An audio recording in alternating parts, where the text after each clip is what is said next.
Chairman PTI हाजिर हों। साबिक वजीर आजम के प्रिंसिपल सेक्रेटरी आजम खान के इल्जामात की एफआईए ने तहकीकात शुरू कर दी। चेयरमैन पीटीआई शाह महमूद कुरैशी असद उमर को तलब कर लिया।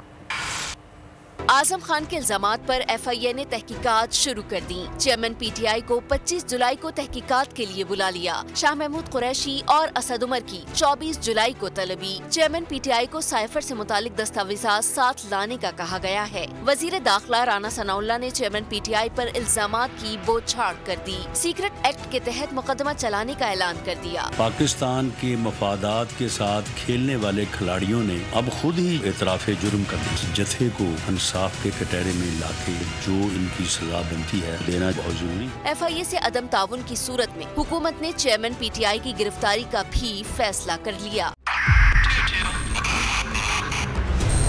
मोबाइल लोन एप्लीकेशन से कर्ज लेना आवाम के लिए अजाब बन गया। सूद की ज्यादती और धमकियां, शहरी ने अपनी जान ले ली। बोल ने दिया अपने आवाम का साथ, उठाई इस स्कैम के खिलाफ आवाज। जो है लोन देने के हवाले से फ्रॉड बन रही हैं और लोगों की जिंदगियों से और इनकी इज्जतों से भी खेल रही हैं। तो मैं ये समझता हूँ यहाँ पे दो तीन बड़ी अहम चीज है। ये है कि ऐसी एप्स जो कि एक्सेस प्रोवाइड कर देती हैं टू दी कॉन्टैक्ट्स और उसके अलावा टू द गैलरी।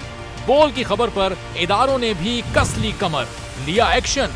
बोल की काविशें बराबर साबित हो गई। ऑनलाइन कर्ज माफिया के गिर्द घेरा तंग हो गया है, क्योंकि बोल है पाकिस्तान का नंबर 1 न्यूज चैनल। सब्सक्राइब करें और बेल दबाएं ताकि कोई खबर रह न जाए।